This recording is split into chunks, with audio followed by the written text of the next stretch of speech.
my name is Sarah, and today I'm going to be doing the Christmas Carol book tag.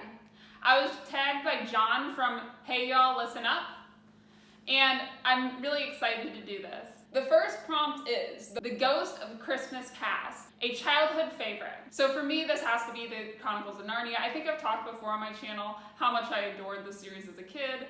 So many of my memories are wrapped up in sitting on my parents' bed with me and my brother and my entire family reading the Chronicles of Narnia.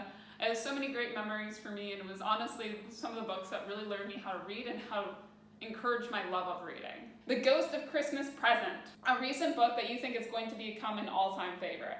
This is actually really easy for me, and I actually just got for Christmas the entire first trilogy plus Iron Gold, and that's the Red Rising series. I read the first book like a month or so ago, and then I read the next two books in very quick succession after that, and I just keep going, and I really think this is honestly going to be one of my all-time favorites.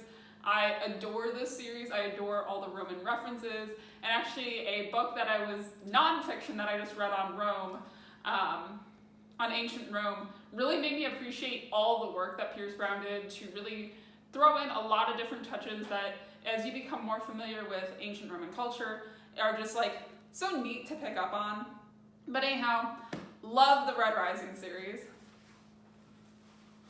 The third prompt is The Ghost of Christmas Yet to Come. So this is a book that you're excited about for 2021. And I'll be honest, besides maybe the sixth book in the Red Rising series, I don't keep a huge list of books that I'm really looking forward to coming out. Although I will say, I recently saw the Goodreads profile for Lore by Alexandria Brecken, and it actually looks really cool. It's another Greek mythology-based novel, and it looks really fun. It's a YA novel, so I think that comes out in January, so I'll probably check that out when it does come out. Bah Humbug, a book that everyone else loves that you hate. I know it's kind of a weird pick, but I absolutely despise the picture of Dorian Gray.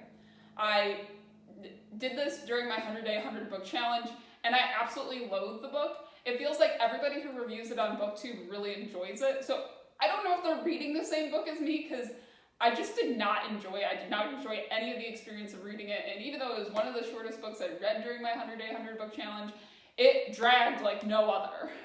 Number 5, Bob Cratchit, an old dependable book that you always recommend. That has to be Song of Achilles. When I read this book during my 100-day 100-book challenge, I fell in love. I had all of the emotions. I cried so much, but I love this book, so this definitely is always a book that I am really ready to recommend to pretty much everyone. Number 6, Tiny Tim, an underhyped book that you wish got more love. So that definitely has to be To Kill a Kingdom, which is essentially like a Little Mermaid retelling. In terms of like enemies to lovers or like YA fantasy books, it's one of my favorites. It just flows by really well. It has protagonists that are really interesting, and the romance is not like the absolute center of the novel, which I really enjoyed. Number 7, Today, It's Christmas Day, a book that always gets you in the mood for Christmas.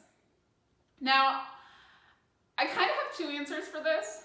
When I was a kid, we would always go skiing up north around Christmas time, and there was like a little gift shop, and in this gift shop there was like essentially like a Goosebumps type of equivalent called American Chillers, which were novels that like my family always got for me and my brother because they were in the gift shop, and we would read them like on our drive back down from skiing.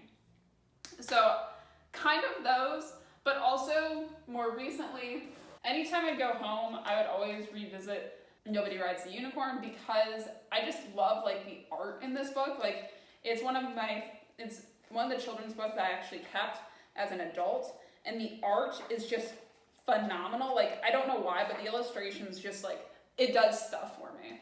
And it really reminds me of being home. It reminds me of like being with my family. So for whatever reason, Nobody Rides the Unicorn really makes me feel like it's Christmas. It reminds me of being back home with my family, especially as an adult and, just revisiting some of the memories that I have. Number 8, Muppet Christmas Carol, best book to film adaptation. I have kind of two answers for this. Going strictly by the film adaptation, I think The Old Guard, which is a movie on Netflix, actually is a wonderful adaptation of the comic book series. It I feel like fills out the series a lot more. It makes the characters a lot more holistic and everything like that, and gives the characters more personality. I actually enjoyed the film more than I enjoyed the comic book. In terms of tweaking it a little bit and doing a book to TV adaptation, I think Hannibal by far wins out. Similar to Old Guard, I feel like Hannibal adds more to the story than was there. I read The Red Dragon, I think back in July, which is the book that the characters are based off of in the Hannibal TV show, and it was terrible. It was like just not a good book. I have no idea how it gained as much popularity as it did to have as many different spin-offs as the Hannibal Lecter books do. But I'm very happy that somebody took the kind of the mess that was Red Dragon and turned it into a really awesome TV show. The TV show only actually really touched the events of the books themselves in the third season, but the amount of depth that they give each character is just phenomenal. In terms of character work, I don't think any show that I can think of really rivals Hannibal in that respect. So definitely want to give a shout out to Hannibal as well. And then number 9 is tagging people. To be honest, this is the big thing that makes me most anxious about book tags. So to make myself not feel anxious about that, I'm just going to say, if you watched this video and you enjoyed this, please go out and make your own version of it. It was really fun. Thank you so much, John, for tagging me. I hope you all enjoyed the video. Thank you so much for watching.